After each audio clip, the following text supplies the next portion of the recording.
শুভ সকাল বন্ধুরা। আজ হলো 18 আগস্ট মঙ্গলবার। আজকের সকালের বিশেষ বিশেষ খবর হলো 24 দিনের আন্দোলনে বড় জয় পড়ুয়াদের। টিডিপিএল এর সব পরীক্ষা ও নিয়োগ বাতিল ঘোষণা সুরেনের। 24 দিনের টানা আন্দোলনের পর অবশেষে পড়ুয়াদের দাবির কাছে নথি স্বীকার করল ঝাড়খণ্ড সরকার।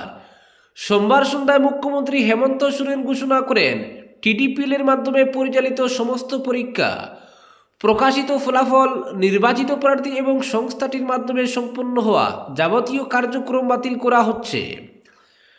পাশাপাশি 2014 সাল থেকে রাজ্যে অনুষ্ঠিত বিভিন্ন পরীক্ষায় দুর্নীতি ও অনিয়মের অভিযোগ খতিয়ে দেখতে সিআইডি তদন্তের নির্দেশ দেওয়া হয়েছে। প্রশাসনিক সংস্কারের লক্ষ্যে প্রবীণ আইএএস আধিকারিক অমিতাভ কৌশলের নেতৃত্বে একটি বিশেষ কমিটি গঠনের কথাও জানান মুখ্যমন্ত্রী।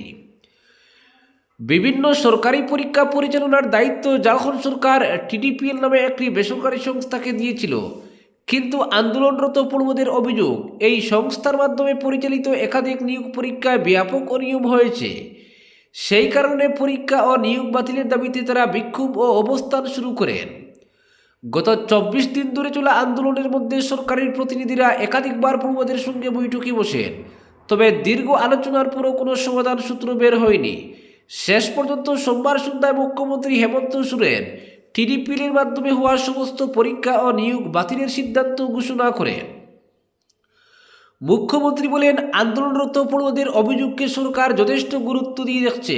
গত 24 দিন ধরে তারা আন্দোলন করছেন এবং তাদের সমস্যার সমাধানের চেষ্টা চালানো হচ্ছে। ইতিমধ্যে তাদের বেশ কিছু দাবিও মেনে নেওয়া হয়েছে। এরপরেই টিডিপিএল এর মাধ্যমে পরিচালিত সমস্ত পরীক্ষা ও নিয়োগ বাতিলের ঘোষণা করেন হেমন্ত সোরেন। সরকারের এই সিদ্ধান্তকে আন্দোলনরত পড়ুয়ারা বড় জয় হিসেবেই দেখছেন। পরবর্তী খবরটি হল, পদোন্নতির পরই নতুন নিয়োগ জানালেন মুখ্যমন্ত্রী। বন্যা পরিস্থিতি নিয়েও গুরুত্বপূর্ণ ঘোষণা। সরকারি কর্মচারীদের পদোন্নতি ও নতুন নিয়োগ নিয়ে গুরুত্বপূর্ণ মন্তব্য করলেন মুখ্যমন্ত্রী হিমন্ত বিশ্ব শর্মা। এক সাংবাদিক সম্মেলনে তিনি জানান, 2026 সালের রাজ্যে নতুন নিয়োগ প্রক্রিয়া কিছুটা বিলম্বিত হতে পারে। প্রথমে সরকারি কর্মচারীদের পদোন্নতির কাজ সম্পন্ন করা হবে। এরপর পদোন্নতির ফলে বিভিন্ন বিভাগে নতুন পদ সৃষ্টি হলে সেই পদগুলিতে নিয়োগ দেওয়া হবে। ফলে 2027 সালে নতুন নিয়োগ শুরু হওয়ার সম্ভাবনা রয়েছে। মুখ্যমন্ত্রী জানান, 2026 সালে প্রয়োজনীয় শূন্যপদ চিহ্নিতকরণ ও পদোন্নতির প্রক্রিয়া সম্পন্ন করা হবে। পদোন্নতি শেষ হওয়ার পর বিভিন্ন সরকারি বিভাগে নতুন পদ তৈরি হবে। সেই পদগুলির ভিত্তিতেই পরবর্তী সময়ে নিয়োগ প্রক্রিয়া শুরু করা হবে। এদিন রাজ্যে নতুন ইয়ুথ ওয়েলফেয়ার অ্যান্ড এম্পাওয়ারমেন্ট বিভাগ চালুর কথা ঘোষণা করেন মুখ্যমন্ত্রী। যুব কমিশন, এনসিসি, নিয়োগ এবং দক্ষতা উন্নয়ন সংক্রান্ত বিষয় এই নতুন বিভাগের অধীনে থাকবে। আগামী 17 সেপ্টেম্বর প্রধানমন্ত্রী নরেন্দ্র মোদীর জন্মদিনে বিভাগটির আনুষ্ঠানিক উদ্বোধন করা হবে বলে জানান তিনি। বন্যা পরিস্থিতি নিয়েও এদিন গুরুত্বপূর্ণ ঘোষণা করেন মুখ্যমন্ত্রী। চড়াইদেও, শিবসাগর, যোরহাট ও গোলাঘাট জেলার 31,000-এরও বেশি বন্যা কবলিত পরিবারকে এককালীন 15,000 টাকা করে আর্থিক সহায়তা দেওয়া হবে। এর আগে 64,000-এরও বেশি পরিবার এই সহায়তা পেয়েছে। সব মিলিয়ে এখনো পর্যন্ত 96,000-এরও বেশি পরিবার সরকারি সহায়তার আওতায় এসেছে। এ খাতে রাজ্য সরকার ইতিমধ্যে 146 কোটি টাকারও বেশি ব্যয় করেছে। বন্যায় ক্ষয়ক্ষতির পরিমাণ নিরূপণে প্রথম পর্যায়ের সমীক্ষা প্রায় শেষ হয়েছে। বাদ পড়ে যাওয়া বিষয় ও অভিযোগ খতিয়ে দেখতে আগামী 1-2 সেপ্টেম্বর থেকে দ্বিতীয় পর্যায়ের সমীক্ষা শুরু হবে। 10-11 সেপ্টেম্বরের মধ্যে সমীক্ষা শেষ করে 15-16 সেপ্টেম্বরের মধ্যে চূড়ান্ত তালিকা প্রকাশের লক্ষ্য নেওয়া হয়েছে। প্রয়োজন হলে তৃতীয় পর্যায়ের সমীক্ষাও করা হতে পারে বলে জানিয়েছেন মুখ্যমন্ত্রী। পরবর্তী খবরটি হল, বিকাশ দর হত্যাকাণ্ডের প্রতিবাদে উত্তাল বড়সবড়ি, দোষীদের ফাঁসির দাবি।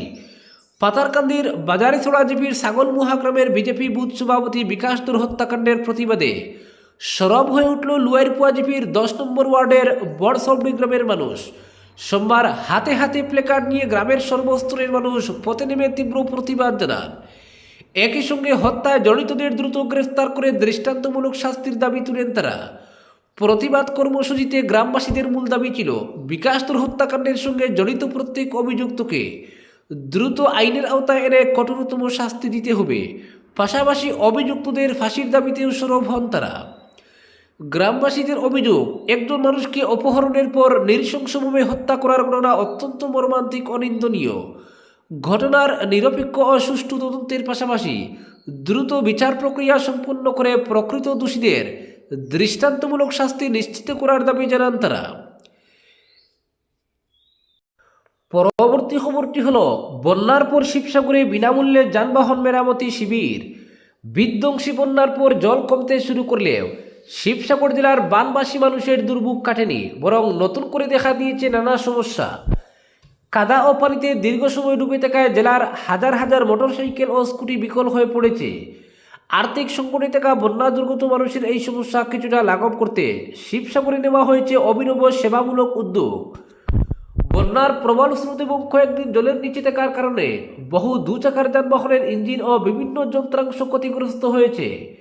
এমন পরিস্থিতিতে সাধারণ মানুষের পাশে দাঁড়িয়েছে অসম জাতীয়তাবাদী যুব ছাত্র পরিষদ। সংগঠনের উদ্যোগে হাজর তালুকদার অটো ওয়ার্কস এবং সেন্ট্রাল ব্যাংক কর্মচারী সংঘ এর সহযোগিতায় শিবলুগুড়িতে আগামী 19 ও 20 আগস্ট 2 দিনব্যাপী বিনামূল্যে যানবাহন মেরামতির শিবিরের আয়োজন করা হয়েছে। উদ্যোক্তারা জানিয়েছেন, শিবিরে বন্যা ক্ষতিগ্রস্ত মোটরসাইকেল ও স্কুটি বিনামূল্যে মেরামত করা হবে। পাশাপাশি পানিতে নষ্ট হয়ে যাওয়া প্রয়োজনীয় যন্ত্রাংশ ও লুব্রিকেন্টও বিনামূল্যে দেওয়া হবে। এর মধ্যে ইঞ্জিন অয়েলও থাকবে। এই উদ্যোগের খবর ছড়িয়ে পড়তেই শিবলুগুড়ি ও বন্যা কবলিত এলাকার দুচাকার যানবাহনের মালিকদের মধ্যে স্বস্তি দেখা দিয়েছে। বন্যার কারণে আর্থিকভাবে বিপর্যস্ত সাধারণ মানুষের জন্য এই বিনামূল্যের পরিষেবা যথেষ্ট সহায়ক হবে বলে আশা করছেন উদ্যোক্তারা। পরবর্তী খবরটি হল, সুপ্রিম কোর্টে খারিজ হল শামকানু মহন্তের জামিনের আবেদন। গত বছর সিঙ্গাপুরে আসামের কিংবদন্তি শিল্পী জুবিন গর্গের মৃত্যুর ঘটনায় অন্যতম অভিযুক্ত শামকানু মহন্ত সোমবার সুপ্রিম কোর্ট তার জামিনের আবেদন খারিজ করেছে। এই মামলার পরবর্তী শুনানি 5 অক্টোবর বিচারপতি বিবি নাগারত্ন এবং বিচারপতি আর মহাদেবনের বেঞ্চে শামকানু মহন্তের আবেদনের শুনানি হয়। শুনানিতে আসাম সরকারের পক্ষ থেকে আদালতে মামলার বিচার প্রক্রিয়ার অগ্রগতির তথ্য তুলে ধরা হয়। সরকারের পক্ষ থেকে বলা হয়েছে, ইতিমধ্যে বিচার প্রক্রিয়ার অনেকটা অগ্রগতি হয়েছে। মামলার সাক্ষীর তালিকায় রয়েছে 394 জনের নাম। এর মধ্যে 94 জনের বয়ান রেকর্ড করা হয়েছে 14 আগস্ট পর্যন্ত। আদালতে শামকানু মহন্তের কাউন্সিল জানান, সিঙ্গাপুরে থাকা বেশ কয়েকজন গুরুত্বপূর্ণ সাক্ষীকে এখনও জিজ্ঞাসাবাদ করা হয়নি। আসাম সরকারের পক্ষ থেকে আদালতে পাল্টা জানানো হয়, আগামী 2-3 সপ্তাহের মধ্যে ওইসব সাক্ষীর বয়ান রেকর্ড করা হবে। পাশাপাশি সরকারের পক্ষ থেকে জানানো হয়, মামলার তদন্তের সময় তদন্তকারী অফিসারের সামনে সিঙ্গাপুর ভিত্তিক সাক্ষীরা তাদের বয়ান দিয়েছেন। মামলার বিচার প্রক্রিয়া দ্রুত এগিয়ে নিয়ে যেতে আসাম সরকারকে নির্দেশ দিয়েছে সুপ্রিম কোর্টের ডিভিশন বেঞ্চ। শামকানুর জামিনের আবেদন নিয়ে সোমবার আদালত কোনো চূড়ান্ত নির্দেশ জারি করেনি।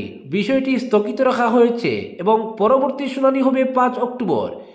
সিঙ্গাপুরে নর্থ ইস্ট ফেস্টিভ্যাল আয়োজনের মূল উদ্যোক্তা ছিলেন শামকানু মহন্ত। গত বছর অক্টোবর মাসে তাকে গ্রেফতার করা হয় অন্য অভিযুক্তদের সঙ্গে। শামকানু মহন্ত সহ অন্য 4 অভিযুক্তের মামলার বিচার প্রক্রিয়া চলছে আসামের একটি ফাস্ট ট্র্যাক আদালতে। পরবর্তী খবরটি হল, 40 সার্কলে জমি কেনাবেচার অধিকার শুধু খিলঞ্জিয়াদের। নিম্ন আসামের বিভিন্ন সার্কলে কার্যকরী হবে ওই ব্যবস্থা, বললেন মুখ্যমন্ত্রী হিমন্ত। খিলঞ্জিয়া জনগণের স্বার্থ সুরক্ষায় রাজ্যের 40টি রাজস্ব সার্কলে জমি কেনাবেচায় নিষেধাজ্ঞা জারি করতে চলছে সরকার। সেই 40টি সার্কলে শুধু খিলঞ্জিয়া কিংবা ভূমিপুত্রদের মধ্যেই জমি কেনাবেচা হবে। আসাম চুক্তির 6 নং দফা রূপায়ণে গঠিত বিপ্লব কুমার শর্মা কমিটির সুপারিশ মেনে ওই ব্যবস্থা কার্যকরী করতে চলেছে সরকার। এর জন্য শক্তিশালী আইন প্রণয়ন করার কথা ঘোষণা করেছেন মুখ্যমন্ত্রী হিমন্ত বিশ্ব শর্মা। তবে কোন 40 সার্কলে সেই ব্যবস্থা কার্যকরী হবে সেটা এখনও চিহ্নিত হয়নি। সংশ্লিষ্ট সব পক্ষের সঙ্গে আলোচনা করেই সিদ্ধান্ত নেওয়া হবে। তবে মুখ্যমন্ত্রী বলেন, 40টি রাজস্ব চক্রকে ওই ব্যবস্থার আওতায় আনা হবে। তবে কোন কোন রাজস্ব চক্র তালিকায় থাকবে তা চূড়ান্ত হয়নি। সংশ্লিষ্ট সবার সঙ্গে আলোচনা করে চিহ্নিত করা হবে। তবে বেশিরভাগই হবে নিম্ন আসামের গোয়ালপাড়া, বরপেটা, ধুবড়ী ইত্যাদি জেলায়। ওইসব স্থানে বাকি থাকা জমি যাতে ধরে রাখা যায় সেই জন্য জমি কেনাবেচা নিষিদ্ধ হবে। অসম চুক্তির 6 নম্বর দ্বারা কার্যকর করে অসমীয়া জনগণের সাংবিধানিক সুরক্ষা নিশ্চিত করতে গেলে জমির অধিকারও নিশ্চিত করতে হয়। তাই বিপ্লব কুমার শর্মা কমিটির নেতৃত্বে গঠিত উচ্চ পর্যায়ের কমিটির রিপোর্টে অসমীয়া জনগণের সাংবিধানিক, আইনগত ও প্রশাসনিক সুরক্ষার একাধিক সুপারিশ করা হয়েছিল। সেই রিপোর্টেই নির্দিষ্ট কিছু রাজস্ব এলাকায় জমির মালিকানা ও জমি হস্তান্তরের অধিকার খিলঞ্জিয়া কিংবা ভূমিপুত্রদের মধ্যে সীমাবদ্ধ রাখার সুপারিশ করা হয়। সরকারের এই উদ্যোগের পেছনে রয়েছে ভূমির অধিকারের প্রশ্ন। আসামের খিলঞ্জিয়া জনগোষ্ঠীর জমি যাতে ধীরে ধীরে হাতছাড়া না হয়, সেই লক্ষ্যে নির্দিষ্ট এলাকায় জমি হস্তান্তরের উপর বিধিনিষেধ আরোপের সুপারিশ করেছিল বিপ্লব শর্মা কমিটি। কমিটির বৃহত্তর সুপারিশের অন্যতম গুরুত্বপূর্ণ অংশ ছিল ভূমি সুরক্ষা। সেই সুপারিশের বাস্তবায়নকে সামনে রেখে রাজ্য সরকারের এই নতুন উদ্যোগ। তাই রাজ্যের 40টি রাজস্ব সার্কুলে জমি কেনা বেচায় নিষেধাজ্ঞা জারির উদ্যোগ নিয়েছে সরকার। আজকের বিশেষ সংবাদ এখানেই সমাপ্ত।